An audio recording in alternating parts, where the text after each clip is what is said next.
Сәлеметсіздер ме?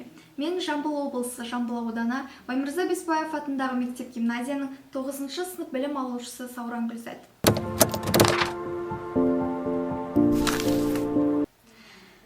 Қазіргі таңда әлемде болып жатқан індетке байланысты біз қашықтықтан оқуға мәжбүр болдық.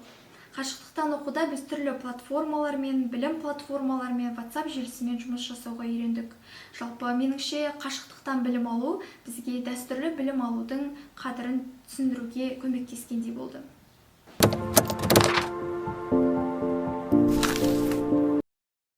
Әрине, қашықтықтан білім алу бізге сыныптастарымыздың, ұстазымыздың қадірін түсінуге көмектесті. Бірнеше жыл қатарынан бірге білім алып, сабақта дәстүрлі түрде білім алып үйреніп қалғандықтан, оларды қатты сағынғандығымыз рас.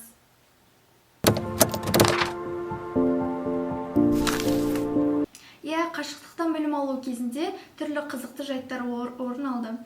Олардың бірегейі есімде қалғандығы, біз осы карантин енді болып жатқан кезде сыныпта WhatsApp желісінде ортақ чаттар аша бастағанбыз.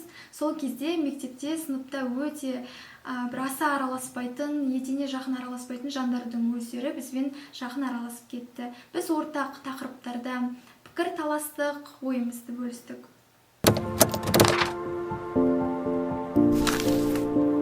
Үйде отырып білім алу менің отбасыма үлкен бір әсерін тигізгендігі рас. Себебі мемлекеттік мекемелерде жұмыс істеп қалып үйренген ата-аналарымыз 4 қабырғамен, бір баламен компьютердің алдында мектеп программасын қайтадан меңгерулері қиынға соққандығы бұл рас деп ойлаймын. Алайда осы орайда мен ұстаздарға алғысымды білдіргім келеді. Ұстаздар тек қана баламен жұмыс істеп қана қоймай, сонымен қатар ата-ананың психологиясымен де жұмыс істегендігі рас.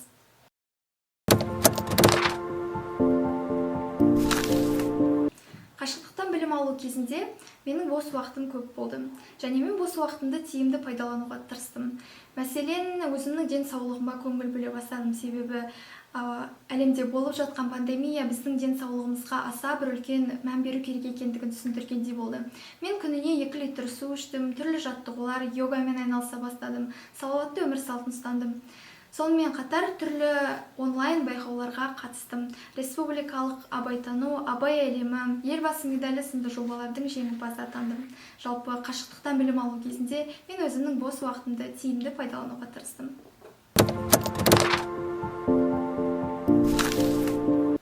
Жақсы сөз жарым ырыс дегендей, мектепке тілерім тек қана жақсы. Мәселен, мектепке артар үміттерімнің бірі ол осы қашықтықтан білім алу кезінде мен ойлаймын, көп балалы отбасылардың үйінде гаджет, осы смартфон жетіспеушілігі орын алды. Бұл осы карантин кезінде қашықтықтан білім алу кезінде аса бір байқалды. Сондықтан мен өзімнің мектебіме және біздің мемлекеттегі әрбір мектептерде әрбір баланың өзінің жеке гаджеті, смартфоны болса екен деймін. Тек қана оқушылардың ғана емес, сонымен қатар ұстаздардың өзінде де егерде гаджет болатын болса, онда болашақта егерде қашықтықтан білім алып жататын болсақ, бұл оңтайлы мүмкіндік деп ойлаймын. Жамбылская область, Жамбылский район. Школа-гимназия имени Баймырзы Беспаева, ученик 5 Г класса Турсунбек Нартуре.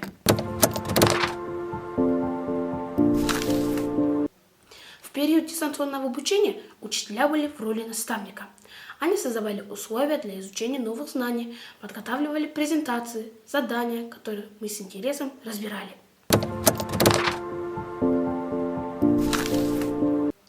Трудностей в дистанционном обучении было немало. Например, иногда зависал интернет, и лишь по причине отключения электричества многие не имели возможности зайти на конференцию. Иногда не открывались файлы, которые учитель отправлял в общий чат, то пропадал звук, то не включался микрофон, то не загружалась платформа, на которой нам подготовили тест. Это, можно сказать, были технические минусы. А самая важная трудность – недостаток личного общения с учителем, со сверстниками. Ведь виртуальная реальность все-таки не дает ощущения полноценного живого контакта.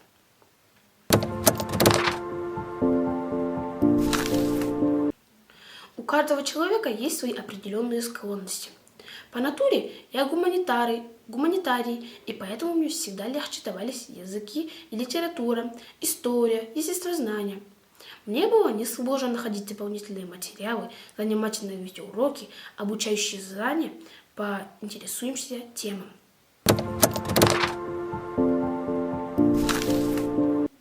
Я считаю, что на расстоянии приемлемо изучать гуманитарные предметы, такие как история, литература, родной язык, иностранный язык. Их, пожалуй, нетрудно усвоить с экрана при наличии прилежания. А такие учебные предметы, как естествознание, физика, химия, нужно изучать в стенах школы, потому что пойдут опыты, лабораторные работы, требующие все пощупать руками. Усенбаева Зухра Алтынбекқызы, Жамбыл облысы, Жамбыл ауданы Баймырза Беспаев атындағы мектеп гимназиясының қазақ тілі мен әдебиеті пәнінің мұғалімі.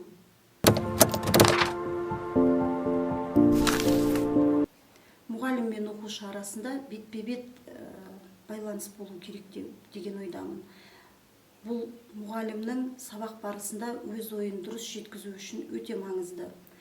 Сонымен қатар онлайн оқыту кезінде оқушының сабақты түсінгенін немесе түсінбегенін, сол сияқты сұрақ қойғысы келетіндігін білуге де қиындық туғызды.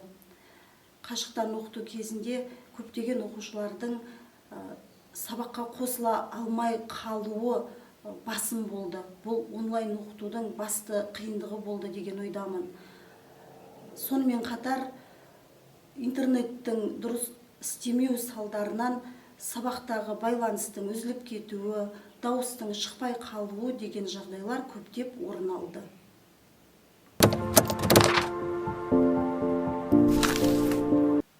Кез келген пәнді оқытудың өзіндік қиындықтары бар. Дегенмен білім алушыларға да, ұстаздарға да жаратылыстану бағытындағы пәндерді оқытуда біраз қиындық тудырғаны белгілі. Сол арқылы ұстаздардың оқушы білімін бағалаудыға да қиындық келтіріп отырды.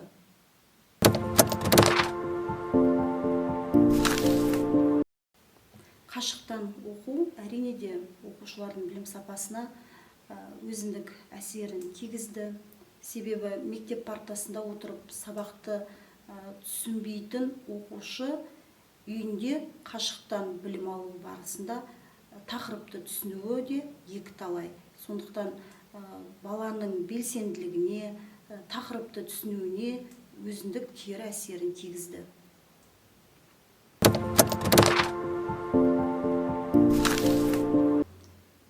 Қашықтан білім беру кезінде мұғалім жүктемесінің көлемі дәстүрлі оқыту форматынан өзгеше болды деген ойдамын. Себебі мұғалім мен оқушының арасында бетпе-бет қарым-қатынас болмады. Соның салдарынан мұғалімнің жүктемесі көбейіп кетті десем болады. Өйткені мұғалім сабақты өтіп болғаннан кейін әрбір оқушының жұмысына уақытылы кері байланыс беру керек болды. Тағы сол сияқты келесі сабаққа дайындалуына да біраз уақыт алып жатқаны белгілі.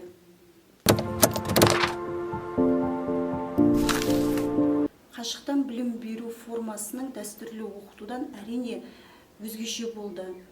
Мұғалім мен оқушының арасында бетпе-бет қарым-қатынас болмағандықтан мұғалімге, мұғалімнің жұмысына біраз салмақ салғаны белгілі. Себебі сабақ өтіп болғаннан кейін мұғалім уақытының біраз бөлігін оқушының жұмысына кері байланыс беруіне жұмсады десем қателеспеймін. Қашықтан оқыту кезінде менің ойымша оқушылар оқу бағдарламасын толық игере алды.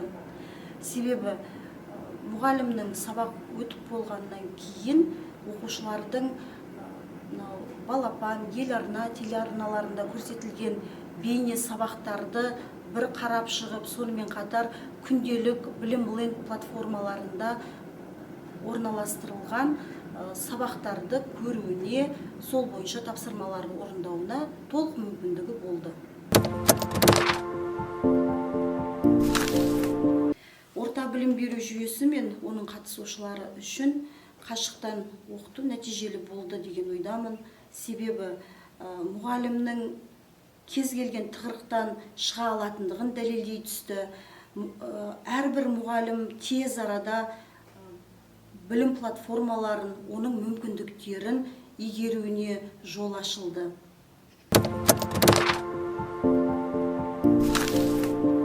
Қашықтан оқыту барысында біз мектептің, ата-ананың, мемлекеттің қолдауын сезіндік. Себебі алғашқыда қиындықтар болды, рас, дегенмен де педагогикалық шеберлік орталығы тренерлерінің біздер үшін ұйымдастырған тәжірибелік сабақтары, шебер сыныптары бізге үлкен көмегін тигізді. Сонымен қатар мемлекет тарапынан ел арна, балапан бағдарламаларында көрсетілген бейне сабақтардың мұғалімдер үшін көптеп көмегі тиді. Және де Білімленд, күнделік платформаларындағы ресурстар өзіндік көмегін тигізді. Және де ата-ананың да көмегі осында өзіндік үлкен мәнге ие, себебі әрбір ата-ана өзінің баласы үшін жауапкершілігін арттырды. Қашықтан оқыту кезінде өзіндік қиындықтар да орын алып жатты, сонымен қызықты оқиғалар да орын алғаны белгілі. Енді қызықты оқиғаларға келер болсам, оқушылардың сәлеметсіз бе деп WhatsApp желісіне жазып, ал ізінше оқушы қаншалықты сабаққа қатысып отырғанын тексеру барысында оқушыларға қоңырау шалу кезінде оқушының жауап бермей қалуы деген сияқты жағдайлар орын алып жатты.